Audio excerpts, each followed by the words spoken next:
Wait a minute, why don't we just open it to see what's in there? It might not even be worth it. Okay, we've got the Mannequin Mania, we've got every single Doctor Who Classic DVD Special Edition, apart from Enemy of the World, but I think we're promised that anyway, so we can count it.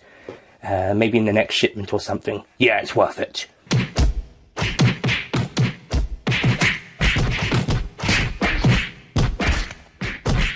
And don't you come back, motherfuckers! What is she saying? Was she worried in you not having us? We get it. You're looking for your lost dog Spot. Does anybody know where he is? Nope. Afraid not. Nope. Tell you what, we'll help you find him. Domo arigato zamimashita. Boy, I wish someone could understand or speak his language.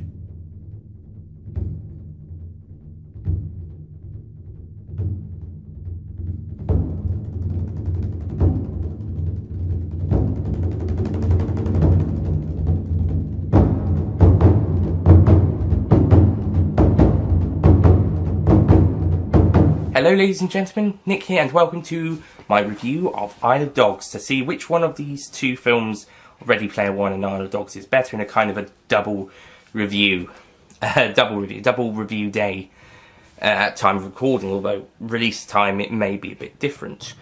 So, Isle of Dogs, which is a new stop-motion animated film from Wes Anderson, who previously dabbled in this field before with Fantastic Mr. Fox, which was not quite fantastic, but it was really brilliant. It was brilliant. There we go. It's brilliant, but it wasn't quite fantastic. Grand Budapest Hotel, which was one of his live-action ones. I haven't seen any others. Just those two and this one. Grand Budapest Hotel was really good, though. I would say that one was even better than Fantastic Mr. Fox, but I'm going to have to rewatch that. This one, sheer brilliance. Again, it's not quite fantastic, but it's still really good. The plot of this movie sees the mayor of this city send all the dogs to an island because the dogs have now developed some sort of disease that may spread to humans. So all the dogs are deported to Trash Island, now nicknamed the Isle of Dogs. And that's where they say, however, his ward and nephew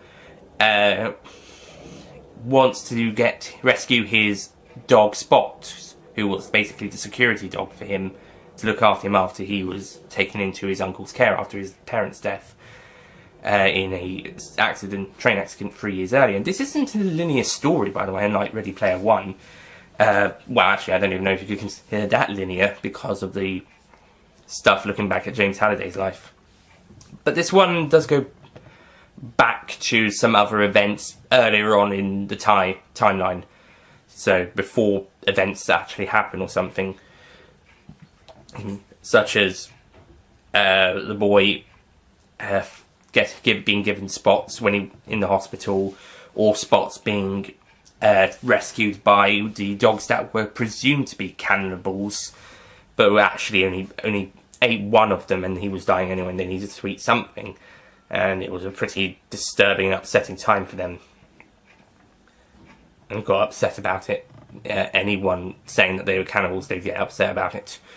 So they were rescued there, and most of the story is pretty much focusing as we go along certain characters. We've got the 5 main dogs on the isle grouped together to help the boy find Spots, although about halfway through the movie, maybe even just under halfway actually, 4 of the dogs become irrelevant to this plot. They've been helping him out so far, and the 5th dog was just like, oh, I don't really want to do this, but fine, go on then. And then he's the only one who goes with the boy because they get separated, and eventually they start bonding a little bit. I think there should have been a bit more bonding time. I think there should have been a bit less of Chief, the dog that goes with him, being stubborn and more bonding time between them as a way, because it does feel it would have been a bit more natural, but what we got wasn't too bad. And then eventually they find the other dogs and they're like, oh, where have you been? Oh, yeah, we've been in a furnace. And then after that, they don't really become relevant to the story, which was a shame, because Edward Norton's one of these 4 dogs. I thought he was going to be the main character, but halfway through the movie, we kind of shift more into Chief's story, which was fine, because Chief was a great character in his own right, and Bryan Cranston did a great job voicing him. That being said, the other 3 dogs, they hardly get anything to do. Really, because Edward Norton's character was like the main one until about halfway through, and then a lot of attention moved over to Chief. So the other 3 dogs were just there, really. Despite some great voice acting. Meanwhile, we got some human characters. At the start, you can think the mayor is just doing this because he's trying to do what's best for the city, but it turns, although in support of the cat lovers. And it turns out that he himself is a cat lover, and this is a conspiracy, which an American exchange student is working out, especially considering the scientist party representative and the head of a scientist group is murdered, but made it look like it's suicide, and his assistant and maybe even presumed lover, perhaps. I say that because she's pretty much crying over him more than you normally would as if you were his assistant, and maybe she just had a crush on him. But everyone presumes it's suicide until the American exchange student pretty much calls it out as murder and acquires the antidote to the disease that they had worked on. That was a good sequence when they were just checking, making sure it's fine. Oh, it's good, it's all good. And it's around the time when they're presenting it to the mayor that we find out that he's a bad one because he's thrown this away. And like, oh, the order must stand. Like, he doesn't care. Oh, wait, it turns out he's the baddie. That was a good twist, actually, that he actually is a baddie. Yeah. Eventually, the dogs do find Spot on the other island, and it turns out he has to is unable to continue because he's now a father and he's leading the other dogs. So, Chief is given the task, but they all go back to stop a attempt to kill all the dogs on the island that the mayor is trying to do, and it's trapped a few other dogs, such as that they've met, including the exchange student's dog Nutmeg, who may have kind of a romantic tension with Chief earlier on at the end of the film. Yeah, Scarlett Johansson voices her, and she doesn't get much to do. That's a shame. But I think I would have liked to have seen a bit more of a romantic tension between Chief and Nutmeg. Then again, we didn't see that much between, I think it was it Rosebud and Spots? No, Peppermint and Spots. But at least they had one. Even if it was briefly seen. But eventually, cut to the chase, they stop the mayor from doing it. His assistant, tries to do it, and because he claims the mayor's been stopped and has a change of heart. But the assistant is like, this is going against your policy. You're not doing what you're saying. I'm going to blow this up. But the hacker, that was her, working with the exchange student, is able to hack into it and save the day. Yay. And so everything ends up okay. The boy and Spots get injured a little bit in the fight, but they're saved, and the boy becomes mayor, as it goes to next of kin, and the old mayor and his posse, I suppose you could say, and his cat loving posse are sent to jail.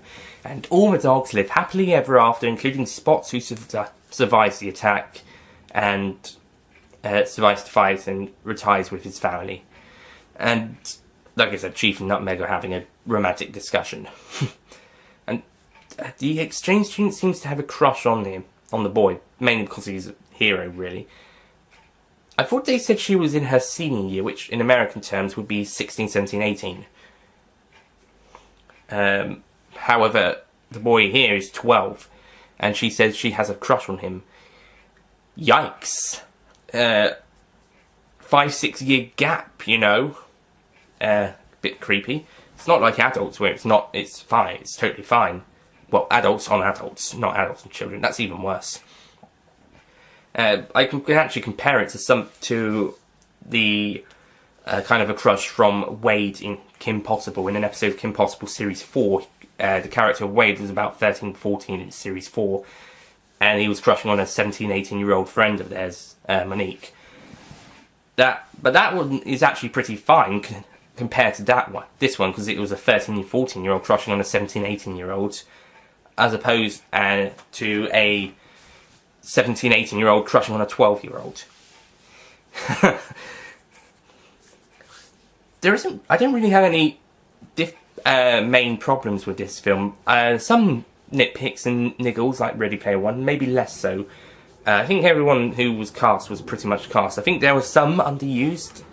Like I said, the 4 of the 5 main dogs pretty much got hardly anything to do after the halfway point, after they got to the causeway, after a potential attack, and when the stray spots led the ones called that were claimed to be cannibals to attack. After that, nothing apart from their happy endings. That's probably my biggest problem with this movie, the fact that these 4 main characters haven't gotten anything to do in the second half of the movie apart from just be there. Especially Edward Norton's character, as I thought he was going to be the main character of the picture. I would say the main character is probably actually Chief, or the boy, because Chief has this big journey to go on to look after the boy. And like I said, I think that would have been handled better if there was less moments of him being stubborn and a bit more bonding. But oh well. And the villain actually turns good pretty quickly. He has his change of heart very quickly. And aside from that, it's mostly really good. It has some very good stuff. The music is pretty good, although there are some repetitive stuff. But I think I forgot to mention the music in Ready Player One. Alan Silvestri did a brilliant job with that one. I think I would prefer Ready Player One's music score to this one's. But Alexander Desplat did a great job here as well. Certainly better than Secret Life of Pets, although that wasn't so bad. That wasn't a bad score. Just wasn't that. It wasn't that great. Last week, before seeing these movies, I saw two films featuring Alexander Desplat's scores: Harry Potter and the Deathly Hallows Part 2 and Rise of the Guardians. Watch those again. They had fantastic scores, and Deathly Hallows Part 1 also has a fantastic score. Those 2010, 11, 12 were great years for Alexander Desplat. But 2016, 17 seems to be a little... 16 and 18 seem to be more of a letdown. 16 he did Secret Life of Pets, which was alright. And 18, I can't comment on anything else, but 18, especially ones I haven't seen. 18 was this one. This was pretty good. He was going to do Row 1, but Michael Giacchino did that instead. 2016 was a very good year for Michael Giacchino. I look forward to his next score. And Alan Silvestri will be back for Avengers Infinity War. Yes! Anyway, so... all in all, I think this is a really good movie. It's not perfect. I think fixed those problems with the four of the main characters not getting anything to do, and actually get stuff to do in the second half of the film. Maybe maybe 3 of those could be developed a bit more, get more to do earlier on as well, and a bit more bonding between Chief and the boy. And yeah, you pretty much got a solid film. For mostly, maybe a bit more nutmeg, because maybe she could be a bit more of an emotional support to Chief at some points, as opposed to that just one scene. And also a scene later when she's flirting, I suppose, at the end, and just being there, ready to be killed. Also, nice tie-in, I don't know if I mentioned this already, but she's the dog of the girl, the exchange girl. Yeah, so that's it from our dogs. I'm going to give this one a 9 out of 10 as well.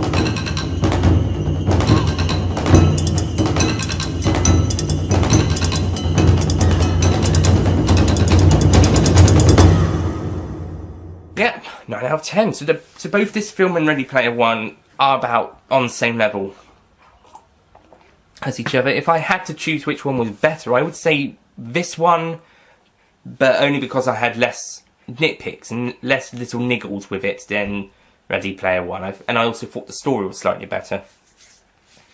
Though I think I had a bit more did I have a bit more enjoyment with Ready Player One? I think so. I think Ready Player One was the most enjoyment I had for a long time. Although I had enjoyed many of the other films beforehand, I think Ready Player One was the one I had the most fun since Thor Ragnarok.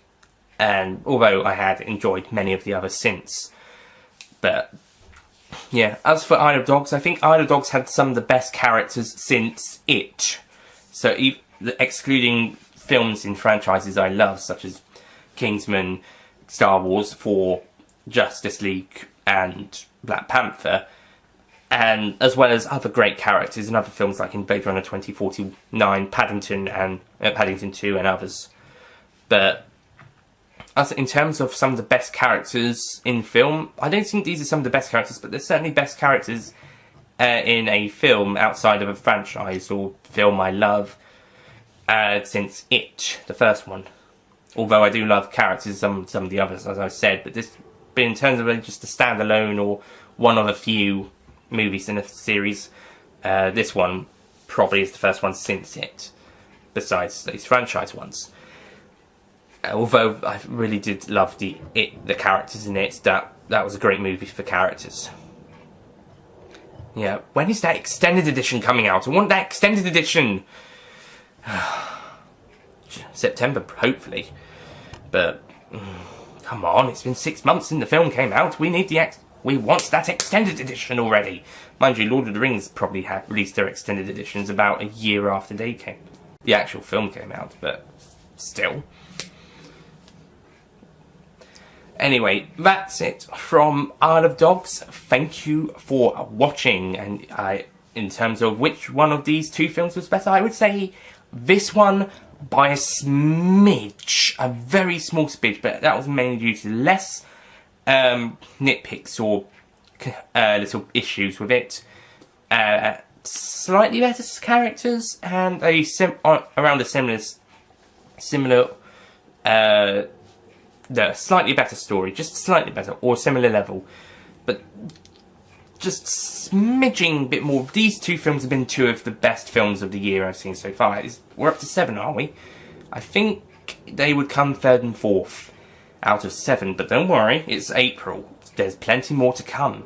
So, thank you for watching, and I'll see you guys next time, hopefully for Avengers Infinity War. And I apologise for any noise. I've got my window open and I'm not home alone. But yeah, looking forward to Avengers Infinity War. That's my most... See what I mean? Well, hear what I mean, if you can hear that. See you next time for whatever comes next. Hopefully Avengers Infinity War, which is my most anticipated movie of the year. Ooh, that's going to be a good review, unless it turns out to be completely disappointing. Please don't be completely disappointing. See ya.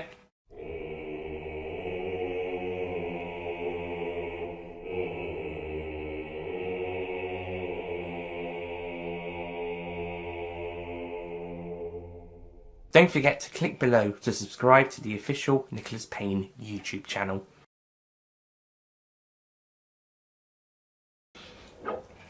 Excuse me.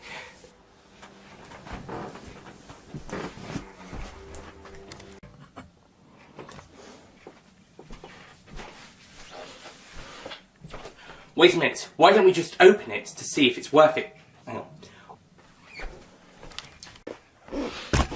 Oh, fuck.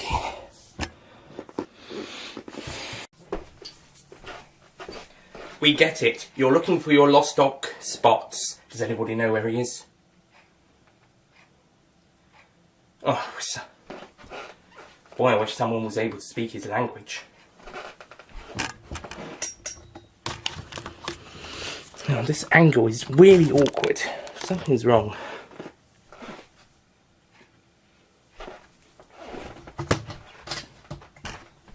That's better. I think he was on the left, actually.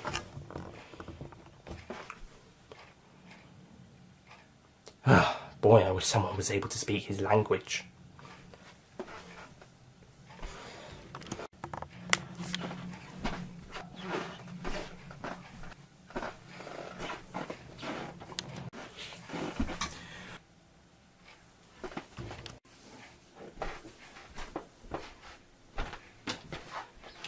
What did she say? Was she later in you not acting Ost?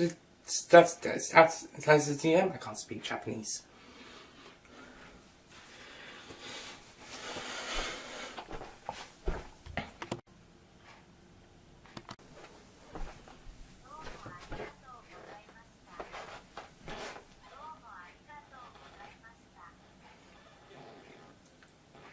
Don't worry, I'll let you hear her say it.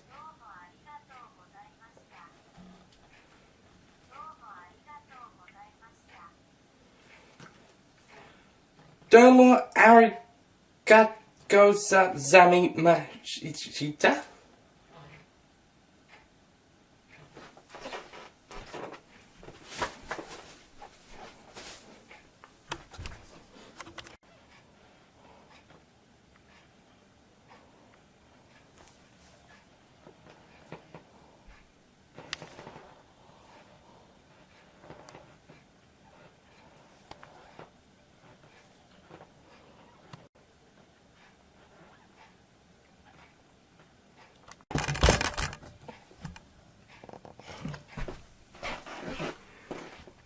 Tell you what, we'll help you find him.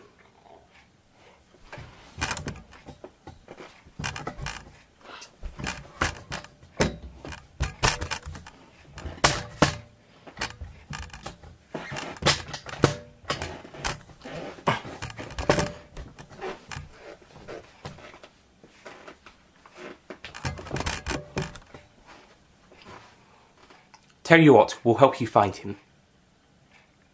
Boy, I wish someone could speak his language. Tell you what, we'll help you find him. Boy, I wish someone could understand his language.